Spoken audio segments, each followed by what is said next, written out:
मेरी ऊर्जा के स्रोत प्यारे बच्चों, सदा खुश रहो। सफलता तुम्हारी कदम चूमे। आज के इस वीडियो में मैं आपको यशपाल द्वारा लिखी हुई कहानी पर्दा के बारे में बताने जा रही हूँ कि किस तरीके से यह पर्दा, जो हमारी झूठी शान का पर्दा है, जो हमारे दिखावे और आडंबर का पर्दा है, जब वो गिरता है तो कैसे जीवन की कड़वी सच्चाइयां और हमारी आंतरिक विद्रूपताएं, विसंगतियां,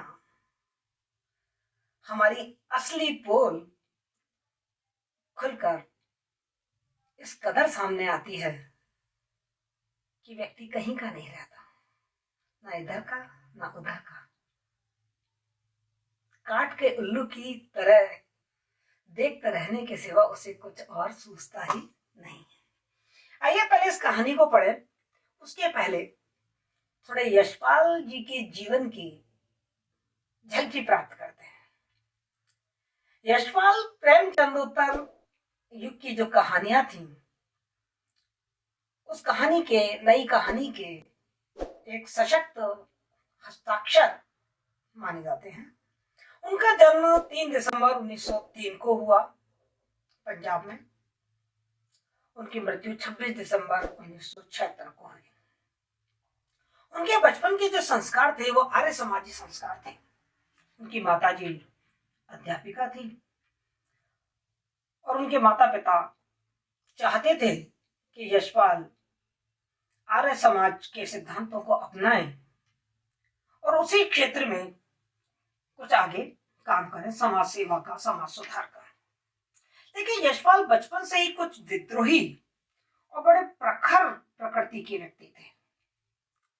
उन्हें भारत में जो अंग्रेजों का शासन था, उनका दमन था, उनका शोषण था, उनका जो अत्याचार था, वो बचपन से ही नापसंद था। उनकी आंखों में चुभता था। अंग्रेजों का जो प्रतिक्रियापूर्ण शासन था, जो उनकी अन्याय भरी नीतियां थी, उसके वो बचपन में कई बार शिकार भी हुए थे और उन्होंने उसका विरोध भी किया और एक बार अपनी मां से बड़ी जबरदस्त मार भी खाई उसके लिए। तो बचपन से ही उनके अंदर देशभक्ति की भावना हिलोरे मार रही थी।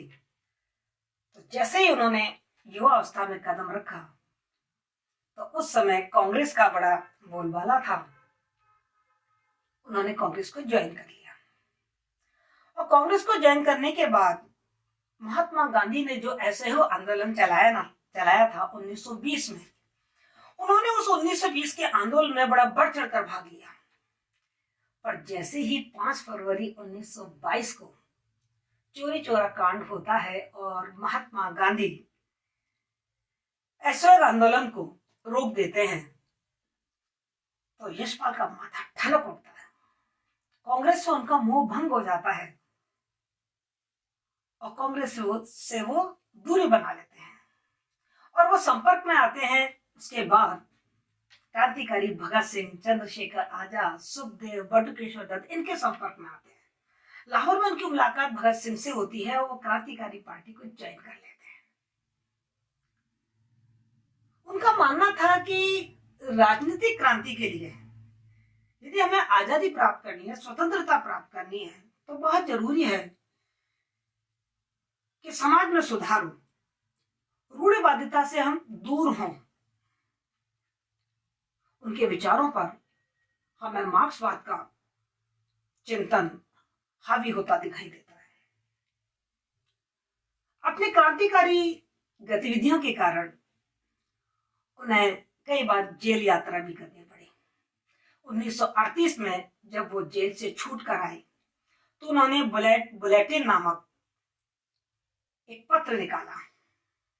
उन्हें विप्लव का संपादन किया और लेखन को अपना आधार बनाया। उन्होंने दादा कामरेड, पार्टी कामरेड, देशद्रोही, झूठा सच, दिव्या, 12 घंटे जैसे उपन्यास लिखे। उनके लगभग 16 कहानी संग्रह प्रकाशित हुए, जिनमें 206 कहानियां थी। ज्ञानदास, चिंगारी, पिंजरे की उड़ान, तुमने क्यों कहा कि मैं सुंदर हूं, ये उनके प्रसिद्ध कहानी संग्रह हैं। उपन्यास और कहानियों के अलावा उन्होंने निबंध भी लिखे। चक्कर क्लब, न्याय का संघर्ष, बात बात में, ये उनके प्रसिद्ध निबंध संग्रह हैं। राह बीती और लोहे की दीवारों के दोनों ओर, ये उनके यात्रा वृत्तांत है। जब हम उनकी कहानियां पढ़ते हैं तो उनकी कहानियों में हमको सामाजिक यथार्थवाद का चित्रण देखने को मिलता है। वो कहीं भी आदर्शवाद की स्थापना करते हुए नजर नहीं आते और ना ही उन्होंने किसी कल्पना की का प्रयत्न किया है। समाज में जो कुछ है जिसे उन्होंने अपनी नंगी आंखों से देखा है, उस सामाजिक यथार्थ को उन्होंने अपनी कहानी में जो का त्यों रख दिया है। वो सामाजिक रूढ़ियों का विरोध करते हैं, नैतिक आदर्शों पर व्यंग करते हैं। समाज में जो आर्थिक विषमता है, जो झूठी नैतिकता है, मध्यम वर्ग का जो दिखावा है, आडंबर है, जो खोखलापन है, वो उनकी कहानियों में हमें प्रमुख रूप से देखने को मिलता है। इनकी कहानियों के कथानक हो या पात्र, सभी बहुत ही चुस्त दुरुस्त, व्यंजक, प्रतीकात्मक और यथार्थता लिए हुए हैं। उनकी कहानी पर्दा कहानी, उनकी कहानी जो पर्दा कहानी है, वो भी एक ऐसी ही कहानी है जिसमें मध्यम वर्ग की पारिवारिक विडंबनाओं का चित्रण किया गया है। यशपाल ने अपनी इस कहानी में मध्यम वर्ग की उस मानसिकता पर कटाक्ष किया है जो अपनी छोटी शान बचाए रखने के लिए नई नई तिकड़में, न जाने किस किस तरीके के दिखावे और आडंबरों में अपने जीवन में जीवन भर लगा रहता है। लेकिन जब कोई परिस्थितिवश वो यथार्थ स्थिति सामने आती है तो उसकी हालत कैसी हो जाती है, उसकी इस हालत का मार्मिक चित्रण इस कहानी में किया गया है। इस कहानी का अंत स्तब्ध कर देने वाला है। कहानी में चौधरी पीर बख्श के परिवार के माध्यम से हमारे समाज में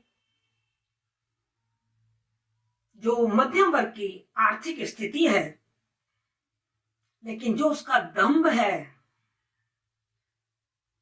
अपने आप को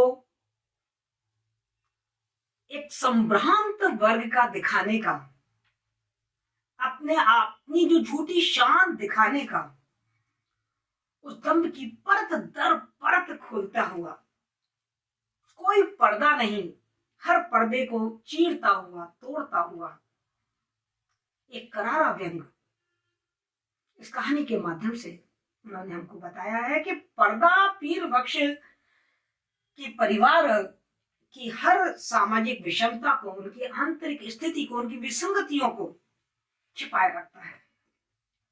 बाहर वालों की हवा भी नहीं लगने देता है। चौधरी साहब हमेशा इस प्रयत्न में लगे रहते हैं कि कहीं उनकी हालत किसी और को पता ना लग जाए।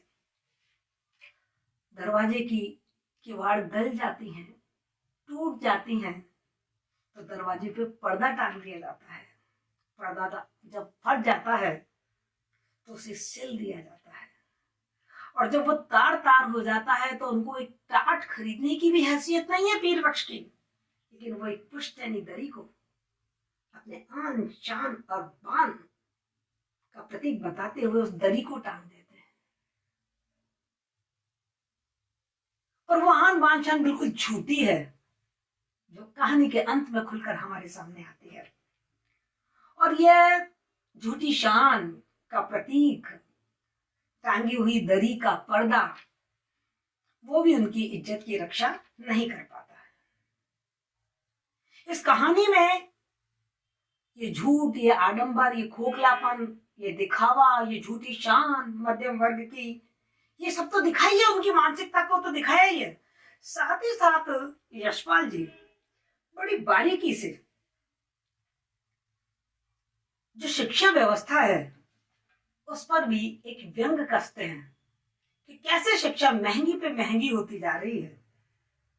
एक आम माता पिता अपने बच्चे को इस महंगाई के कारण शिक्षा भी नहीं दे पा रहे, और शिक्षा दिला भी देते हैं तो वो शिक्षा उनको रोजगार नहीं दिला पाती। रोजगार बेरोजगार हो रहे हैं वो बच्चे, शिक्षित व्यक्ति भी बेरोजगार हो रहे हैं। और यहाँ बड़ी कुशलता से यशपाल ने उस बेरोजगारी का कारण भी हमारे सामने रख दिया है। क्या कारण है? कि हम शारीरिक श्रम से दूर होते जा रहे हैं। अपने पुश्तैनी धंधों को छोड़कर, अपनी कारीगरी को छोड़कर हम कोई धंधा, मेहनत, मजदूरी नहीं करना चाहते। हम केवल सफेद पोश, कलम, दमाग, टेबल कुर्सी पर बैठकर बस एक नौकरी करना चाहते हैं और इसी को हम अपनी इज्जत मानते हैं। यशपाल ने इसी को ही बेरोजगारी का सबसे बड़ा कारण बताया, जो बहुत यथार्थ स्थिति है कि समाज में वाकई बेरोजगारी है क्यों। यदि हम अपने स्किल को डेवलप करें, कौशल को डेवलप करें, यदि हम अपने हाथों में कोई ऐसा हुनर पैदा कर लें जो हमें रोजी रोटी कमा के दे, तो नौकरी करना बिल्कुल बेकार है। ये चीज उन्होंने यशपाल ने यहाँ बड़ी बारीकी से हमको समझाई है। इसी के साथ साथ यशपाल ने समाज में घर कर गई गरीबी, भुखमरी और आर्थिक विषमता का भी कच्चा चिट्ठा हमारे सामने खुलकर रख दिया है। और ऋणग्रस्तता का, कर्जे का बोझ, इसका बड़ा दारुण वर्णन उन्होंने किया, जो हमें प्रेमचंद के उपन्यास और कहानियों में देखने को मिलता है कि कैसे एक बार यदि ऋण ले लिया जाए तो कैसे ब्याज दर ब्याज बढ़ता चला जाता है और उसको चुकाना एक मध्यम वर्ग के व्यक्ति के लिए तो बिल्कुल असंभव सा होता है। और उसी ऋण के बोझ तले उसकी जिंदगी तहस नहस हो जाती है। जब हम इस कहानी को पढ़ते हैं तो हमें हमारे हिंदी साहित्य की कई सारी कहानियां याद आती हैं। जैसे मुझे गलता लोहा कहानी याद आती है शेखर जोशी की, जिसमें पंडित जी केवल झूठी शान बगार रहे हैं अपने मोहन बेटे की नौकरी की, यद्यपि उसके पास कोई नौकरी नहीं है, पर झूठी शान वो समाज में दिखाए हुए हैं कि मेरा बेटा सचिवालय में बड़ा अफसर है। मैं साहित्यिक कहानियों की बात ना करूं, देखूं तो ये पर्दा जैसी कहानी हमारे गली मोहल्ले में हमको चारों तरफ दिखाई देती है। कैसे चारों तरफ? ये कहानी दशकों पहले लिखी गई थी, लेकिन आज तो ये कहानी और ज्यादा प्रासंगिक हो गई है। जब हम इस कहानी को पढ़ते हैं तो हमें एक नहीं हजारों पीर बख्श अपने आसपास चारों तरफ दिखाई देते हैं। कैसे हम दिखावा कर रहे हैं खाने का, पीने का, कपड़ों का, नौकरी का, बच्चों की पढ़ाई लिखाई का, अपनी धन दौलत का, अपने रिश्तों का। अंदर कुछ है और बाहर कुछ और है। कैसे हम नकाब दिला के चल रहे हैं। यहाँ पीर बख्श तो अपने घर के दरवाजे पर पर्दा टांग रहा है, पर यहाँ तो हर व्यक्ति ने अपने चेहरे पर एक पर्दा लगा रखा है। पीर बख्श तो केवल अपने घर की आंतरिक जो उनकी विषमताएं हैं उसको समाज से छुपा रहे हैं, पर आज तो व्यक्ति अपने आप से बहुत कुछ छुपा रहा है और फिर दोष देता है कि मैं डिप्रेशन का शिकार हो गया। जब सारी पोलन खुल के आती हैं तो डिप्रेस्ड हो चुका होता है। तो ये कहानी हमें बहुत कुछ सिखाती है, बहुत कुछ बताती है कि जो यथार्थ स्थिति है ना, उसको स्वीकार करो सहजता के साथ, आडंबर और दिखावा नहीं। और अपनी आर्थिक स्थिति को सुधारने का संकेत भी यशपाल ने हमको दे दिया कि क्यों हम झूठी शान में दूसरों की नौकरी कर रहे हैं, उनकी दुलत्तियां सहन कर रहे हैं, उनकी बातें सहन कर रहे हैं।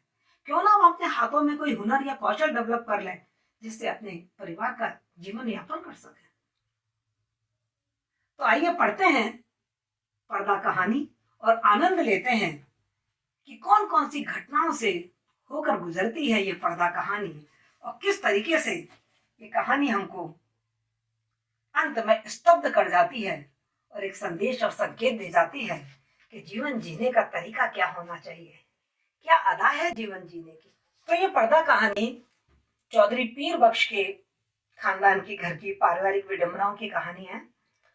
चौधरी पीर बख्श के जो दादा थे वो चुंगी के महकमे में दरोगा थे, अच्छी कमाई थी, ऊपर की आमदनी भी होगी। तो उन्होंने अपने छोटा सा पक्का मकान बनवा लिया था। उस मकान को वो हवेली कहकर पुकारा करते थे। यहीं पर यशपाल ने छोटा सा व्यंग कर दिया है कि किस तरीके से व्यक्ति अपने आप को दूसरों से बड़ा, दूसरों से ज्यादा इज्जतदार, दूसरे से ज्यादा संभ्रांत, दूसरे से ज्यादा धनी और संपन्न दिखाना चाहता है। तो वो अपने मकान को हवेली कह के पुकारा करते थे। दरोगा साहब के दो बेटे थे, एक का नाम था फजल कुर्बान और दूसरे का था इलाही बख्श। दरोगा साहब ने अपने दोनों बच्चों को अच्छी तालीम दी, एंट्रेंस पास कराई और वो दोनों नौकरी पे लग गए।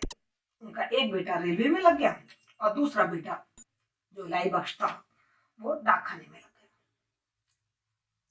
लेकिन दरोगा साहब को एक थोड़ा सी पीड़ा थी कि बेटे को इतनी अच्छी पढ़ाई भी करवाई, लेकिन वो कोई बहुत ऊंचे ओहदे पे नहीं पहुंच पाए। यहाँ पर उन्होंने कहा भी है, पहले मिडिल पास करके लोग कलेक्ट्री में लग जाया करते थे, लेकिन यहाँ बच्चे एंट्रेंस पास कर चुके हैं, फिर भी 30-40 रुपए से ज्यादा नहीं कमाते हैं। लेकिन फिर भी उस समय उनका जीवन काफी अच्छा खासा कट चुका था। समय बीतता चला गया, दरोगा साहब का खानदान में बरकत होती चली गई।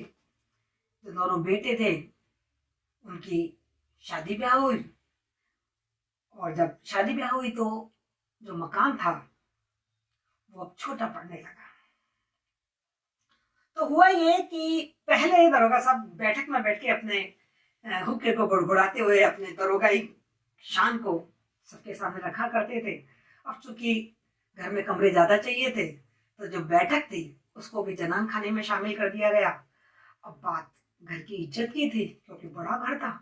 बड़े घर की औरतें बाहर थोड़ी निकलती हैं, बड़े घर की जो औरतें होती हैं वो तो पर्दे में रहती हैं। तो बैठक में रहने पर अपनी इज्जत का ख्याल करते हुए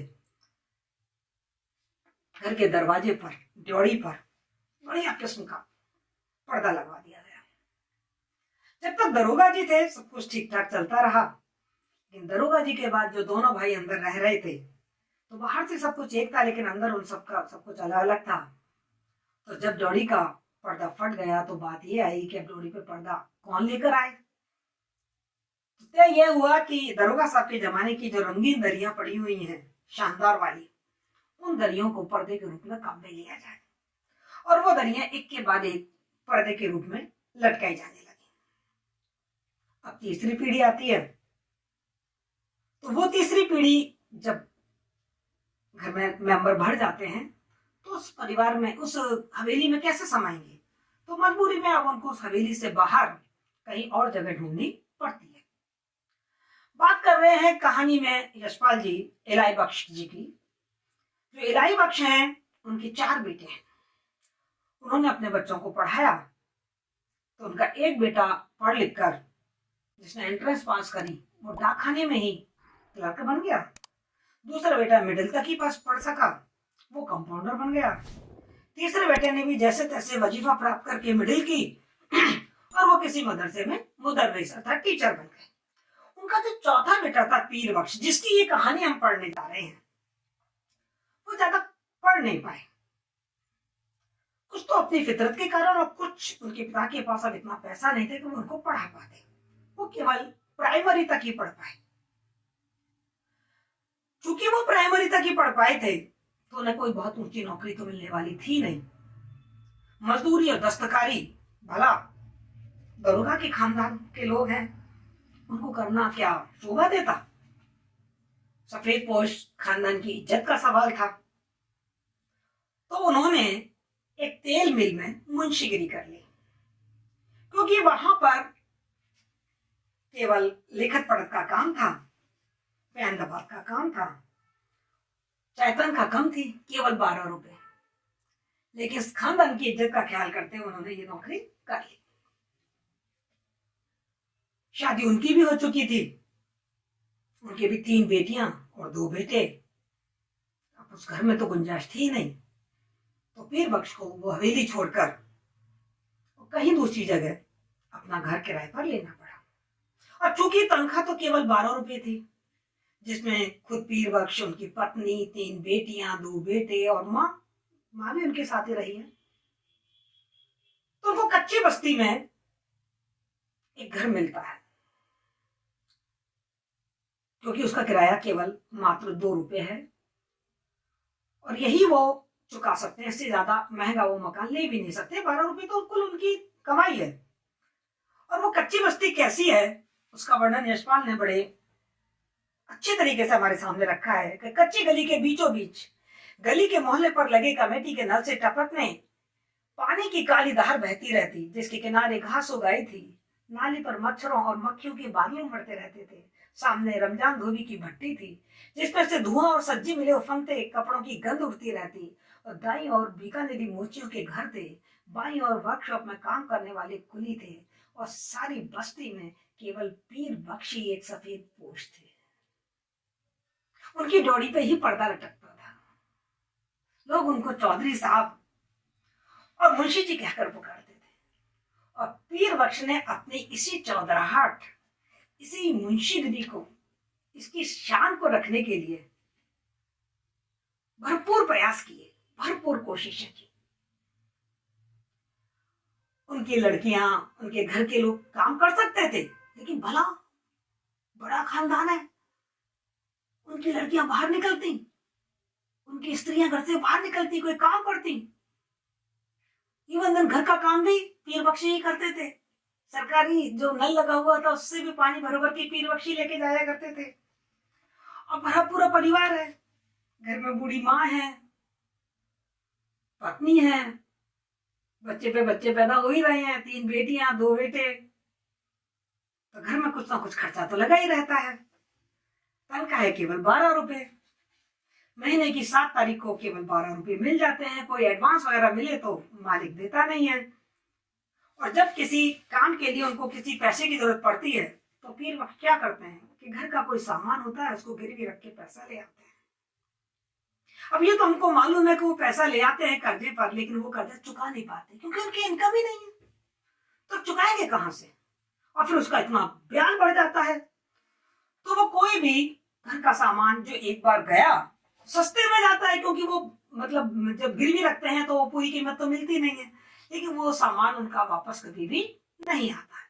घर का सामान एक एक करके गिरवी रखते चले जाते हैं, वापस आने की कोई गुंजाइश है नहीं। इस तरीके से उनका जो घर का सामान होता है वो सब कुछ बिक जाता है। मतलब घर में कोई एक साबित कपड़ा भी नहीं बचता है, ना कोई बर्तन बचता है। और ऐसे में होता यह है कि जिस मकान में पीर बख्श जी रह रहे हैं उस मकान की जो बाहर की किवाड़ है, दरवाजा जो मेन गेट है उसका जो दरवाजा है, उसकी जो किवाड़ है वो गल गई है, उसके पेच ढीले पड़ गए हैं और वो किवाड़ गिरने को है। मकान मालिक से यदि कहें तो मकान मालिक खुद ताना मार देता है कि 2 रुपये तो देते हो किराए के, क्या हो गया। अब जैसे तैसे वो किवाड़ हैं उनको रात को उठा के पीर बख्श जी लगा देते हैं, क्योंकि उनको डर लगता है कि कोई चोर ना घुसाए। यहाँ पर बड़ा व्यंग किया है यशपाल ने कि घर में था क्या जो चोर चोरी करने को ले जाएगा, पर चोर तो ठहर घुस तो सकता ही, क्योंकि बाहर वाले को थोड़ा मालूम है घर में कुछ नहीं है। तो साहब बड़ी मुश्किल वो अपने किवाड़ को जैसे तैसे अटका देते थे रात को, लेकिन धीरे धीरे वो किवाड़ अटकाने लायक भी नहीं रहे। डोरी पर पर्दा था जो उनकी आबरू का रखवाला था। पर्दा तार तार हो गया, फट गया, तो घर की जो जनानियां थी उस पर्दे को सिल दिया करती थी। लेकिन एक दिन ऐसी आंधी आई कि पर्दा टिक ना सका, लेकिन डोरी पे पर्दा तो जरूरी है, वो तो लगना ही चाहिए। तो घर में एकमात्र एक दरी बची हुई है, पुश्तैनी दरी, उस दरी को पर्दे के रूप में टांग दिया जाता है। मोहल्ले पड़ोस के लोग कहते भी हैं कि चौधरी साहब इतनी महंगी, इतनी शानदार, इतनी उम्दा दरी आपने पर्दे के रूप में टांग रखी है, अरे बाजार से आप 8 आने का कोई टाट ले आते उसका पर्दा लगा देते। तो पीर बख्श बड़ा हंसकर और झूठी शान में बोलते हैं, तो क्या हुआ, होने दो। हमारा तो जो पुश्तैनी घर था ना वहां भी इसी तरीके की दरियों के ही पर्दे लगा करते थे, जबकि अंदर कुछ है नहीं। क्या कैसी उनकी बुरी स्थिति है उसका वर्णन यशपाल ने किस तरीके से किया है। कपड़े की महंगाई के इस जमाने में घर की 5 औरतों के शरीर से कपड़े जीर्ण होकर ऐसे गिर रहे थे जैसे पेड़ अपनी छाल बदलते हैं। पर चौधरी साहब की आमदनी से दिन में एक दफे किसी तरह पेट भर सकने के आटे के अलावा कपड़े की गुंजाइश ही कहाँ थी। खुद उन्हें नौकरी पे जाना होता था। पायजामे में जब पैमन संभालने की ताब ना रही तो मार्किन के एक कुर्ते पजामे की जरूरत थी, पर लाचार थे, नहीं खरीद सकते थे। मतलब ये इनकी गरीबी का वर्णन यशपाल ने किया। अब ऐसे में क्या होता है कि उनके छोटे बेटे का जन्म होता है, बरकत का, और उस समय पैसे की जरूरत आ पड़ती है। क्या करें, कहां से लाएं पैसा। उनके मोहल्ले में एक पंजाबी खान है जिसका नाम है बरबर अली खान, और उस मोहल्ले में जो सितवा का कच्चा मोहल्ला है, कच्ची बस्ती है, उस मोहल्ले में उसका ये ब्याज बट्टे का धंधा बहुत अच्छे से चल रहा है। बीकानेरी मोची हो, चाहे वर्कशॉप के कुली हो, चाहे रमजान धोबी हो, सब उससे कर्ज लेते रहते हैं। और वो जो खान है, पंजाबी खान, वो बड़ी ऊंची ब्याज पर उनको कर्ज देता है और उनसे वसूलता है। चौधरी साहब ने बहुत बार देखा है कि ये जो खान है वो अपना कर्जा वसूली कितनी कट्टरता के साथ करता है, कितनी बेइज्जती के साथ करता है, जिसको उसका कर्जा नहीं मिलता है। पर अब यहाँ चौधरी साहब को जब पैसे की जरूरत पड़ी तो उन्हें पीर खान के अलावा, जो खान साहब हैं, पंजाबी जो खान है, उसके अलावा कोई और मिला नहीं। उन्होंने दवाई दारू कराने के लिए 4 रुपए उधार लिए और ये तय हुआ कि ये 4 रुपए उनको 8 महीने में अदा करने हैं। हर महीने 1 रुपया वो अदा करेंगे। तय हो गया। 7 तारीख को तनख्वाह मिलती है तो उसके बाद 1 रुपया मैं हर महीने दे दिया करूंगा। पीर बख्श ने अपनी इज्जत का ख्याल रखते हुए कि चौधरी साहब को इनकी बेइज्जती ना कर दें, हर महीने उनको 1 रुपया देते रहे। 7 महीने तक किसी तरीके से फाका हो, घर में कुछ भी हो, वो 1 रुपया चुकाते रहे। बात अच्छी तरीके से चलती रही। लेकिन जैसे 8वां महीना लगा, वो कहते हैं वो सावन का महीना था, बारिश नहीं हुई थी, अकाल पड़ गया था, बाजरा भी बहुत महंगा हो गया था, घर में इतने पैसे नहीं होते थे कि उनको आटा भी खरीद सकें। तो 8वें महीने वो 1 रुपया पंजाबी खान को नहीं चुका पाते। और पंजाबी खान तो अपने समय के हिसाब से वहां आ जाता है अपना कर्जा वसूल करने के लिए। लेकिन पीर बख्श चौधरी साहब जैसे तैसे उसकी दाढ़ी को छूकर, अल्लाह की कसम खाकर उनसे 1 महीने की मोहलत ले लेते हैं, ये कहकर कि मैं 1 की जगह आपको 1.25 रुपया दूंगा, बस मुझे 1 महीने की मोहलत दे दीजिए। 1 महीने बाद जब भादों का महीना आता है तो हालत और भी ज्यादा पतली हो जाती है। क्या पतली हो जाती है कि अब जो पीर बख्श की पत्नी है उनकी बहुत ज्यादा तबीयत खराब रहने लगती है। तो वो घर में कुछ उनकी दवा दारू का, कोई जीरा, कोई अजवाइन, इसका थोड़ा सा इंतजाम करते हैं और किसी तरीके से भी, कहने का मतलब ये है, वो किसी तरीके से भी कुछ भी पैसा नहीं बचा पाते। जब उनको तनख्वाह मिलती है भादों के महीने में, तो तनख्वाह भी केवल उनको 4 रुपए मिली है, क्योंकि घर के खर्चे के लिए उन्होंने एडवांस जो ले लिया था। अब साहब उनको मालूम है कि पंजाबी खान आएगा अपना पैसा वसूल करने के लिए, 1.25 रुपया बाकी है। तो जैसे उनको मालूम होता है कि जिस समय वो आएगा तो वो मिल से घर लौटते समय घर लौटते ही नहीं है, वो कहते हैं एक मंडी की तरफ लौट जाते हैं, क्योंकि आज 4 रुपया उनको मिला है और उस 4 रुपये में से 1.25 रुपया वो खान को नहीं दे सकते, क्योंकि उनके बच्चों ने कई दिनों से फाका किया हुआ है। वो कुछ अनाज खरीद के ले जाना चाहते हैं, जिससे कि अपने भूखे बच्चों के पेट में 4 दाने डाल सके, क्योंकि इतने दिन से उनके बच्चों को कुछ खाने को नहीं मिल रहा है ढंग से। बाजरा उबाल कर उसका पानी पी लेते हैं, या बाहर से कुछ छोटा सा चना चबेना ले आते हैं और उसी पे बच्चे पूरे दिन काट देते हैं। तो उनसे नहीं रहा जाता, वो नहीं जाते घर कि मुझे 1.25 रुपया देना पड़ेगा। वो उस 4 रुपए का अनाज खरीद के अपने घर पहुंचते हैं और सबके सामने, जो अपने उनकी भूख से बिलबिलाते बच्चे, उनके सामने वो अनाज रख देते हैं और कहते हैं मौला सब देखता है, एक दिन सब ठीक हो जाएगा। 7 तारीख की शाम को जो खान है वो अपना डंडा लिए घर पे मौजूद है। खान साहब ने पूरी रात जाग कर ये एक प्लान बनाया था कि कैसे, जैसे ही वो आएगा खान 8 तारीख को, तो मैं उसे क्या कहकर छुट्टी लूंगा, क्योंकि मैंने तो अभी उनको पिछले महीने 1 महीने की मोहलत मांगी है। तो उन्होंने एक कहानी बनाई और जैसे खान दूसरे दिन आता, कहता है कि भाभी तनख्वाह नहीं मिली है, जब तनख्वाह मिलेगी मैं आपके 3-4 दिन बाद तनख्वाह मिलेगी, मैं आपका कर्जा चुका दूंगा। और कैसे भी समझा बुझाकर वो खान को वापस भेज देते हैं।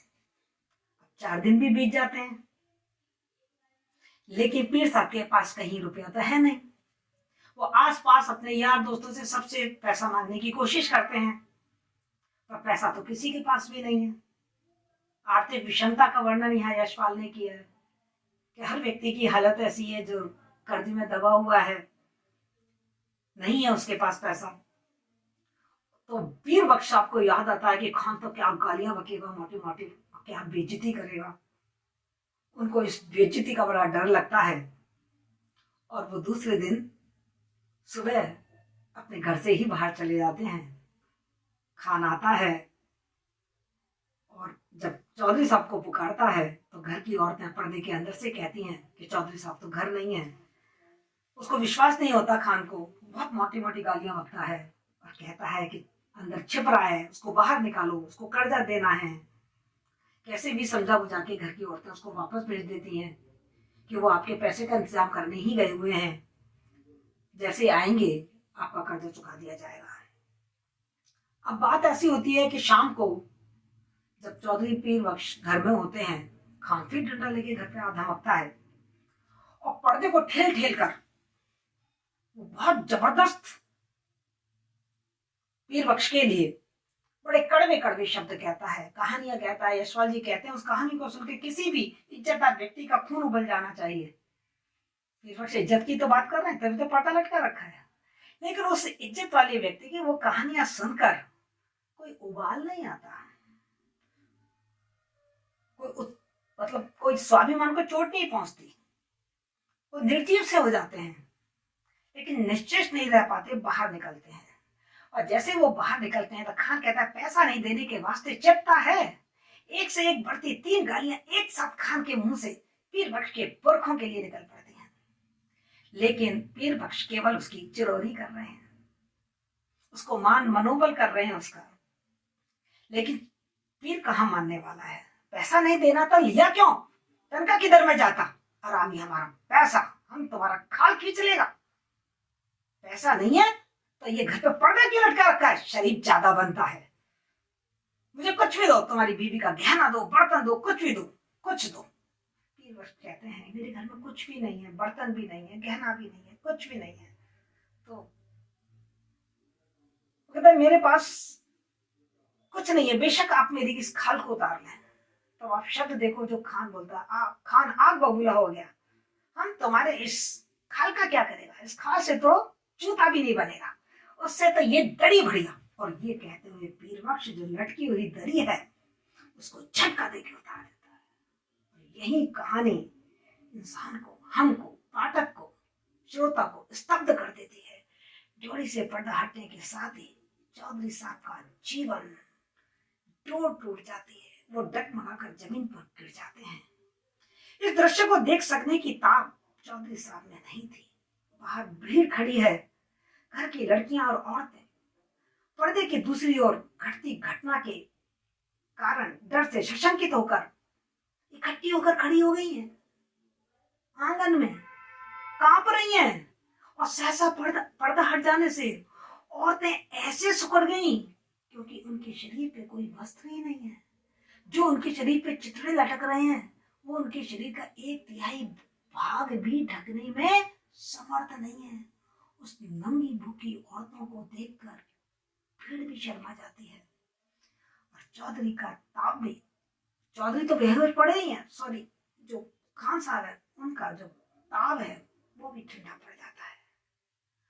नग्नता की झलक देखने की हिम्मत खान में भी नहीं है, उनकी कठोरता थोड़ी पिघल जाती है। गलाने से वो थूकते हैं और उस पर्दे को वापस आंगन में फेंक कर लाहौल बिला कुव्वत कहते हुए असफल लौट जाते हैं। बाहर से चीख कर ओट में जाने के लिए घर की जो औरतें हैं वो इधर उधर भाग रही हैं कि उनकी नग्नता कोई देख ना ले। भीड़ भी शर्म करती है और छट जाती है। चौधरी साहब बेसुध पड़े हैं और जब उन्हें होश आता है तो वो देखते हैं कि डोरी का जो पर्दा था, जो उनकी आन बान शान को छुपाने का काम करता था, जिसके लिए उन्होंने बेशकीमती कोशिशें की कि घर की असलियत बाहर ना जाए, वो आंगन में पड़ा था। उनमें इतनी हिम्मत नहीं थी कि उस पर्दे को उठाकर वो दोबारा से टांगते थे। पर्दा जिस भावना से अब तक लटका आ रहा था वो भावना अब मर चुकी थी, क्योंकि सबके सामने जो आर्थिक विषमता, जो आर्थिक नग्नता, जो अंदर की विसंगतियां थी, जो उनकी गरीबी थी, जो उनकी मुफलिसी थी, जिसको छिपाते आ रहे थे इस पर्दे की आड़ में, वो सबके सामने आ चुकी थी। इसलिए अब इस पर्दे को टांगने की जरूरत भी नहीं थी। तो ये थी कहानी पर्दा यशपाल की, मैंने आपको सुनाई। आप महसूस करेंगे कितनी मार्मिक कहानी है, समाज की विसंगतियों पे चोट करती हुई और मध्यम वर्ग के व्यक्ति की झूठी शान, उसका खोखलापन और आडंबर। बेटा मैं आप लोगों से ये कहना चाहूंगी, यदि ये कहानी आपने पढ़ी है और थोड़ी सी भी समझी है तो आज से दिखावा बंद कर दीजिए। हम जैसे हैं वैसे ही लोगों के सामने आए। ये कपड़ों का दिखावा, ये गहनों का दिखावा, ये मकानों का दिखावा, ये गाड़ियों का दिखावा छोड़ दें। जो हमारी औकात है अपने औकात में रहें। किसको दिखाना है? और जो हमारी जितनी हमारी चादर है उतने ही पैर फैलाएं। और देखो जो मैंने आपको बताया ना, इस कहानी में छोटी छोटी सी समस्याओं की ओर संकेत किया गया। जनसंख्या वृद्धि, बेरोजगारी का कारण, ऋणग्रस्तता, है ना, पर शिक्षा की विसंगतियां, इन सब पर ध्यान देते हुए हम अपने रोजगार के लिए नौकरी पे डिपेंड ना रहें, अपने हाथों को कौशल और हुनरमंद बनाएं और अपने जीवन यापन के लिए एक आवश्यक जरूरत हमारी आजीविका है उसका प्रबंध करें। और जो आजीविका है उसी हिसाब से अपना खर्चा करें, ऋण ना लें, कर्जा ना करें। यदि हमारी इनकम कम है तो कम ही इनकम में अपने घर की व्यवस्था करें। अपनी जनसंख्या जो घर में बरकत हो रही है उस पर रोक लगाएं और झूठी शान में ना आए। यदि आपकी इनकम नहीं हो रही है तो घर के दूसरे लोग कुछ ना कुछ कमाकर उस आर्थिक स्थिति को सुदृढ़ कर सकते हैं। अपनी खानदानी इज्जत और मतलब जो अतीत में था और वर्तमान में नहीं है तो क्यों उससे चिपटे हुए हैं? जो हकीकत है उसको स्वीकार करें। यही इस कहानी का संदेश है, प्रेरणा।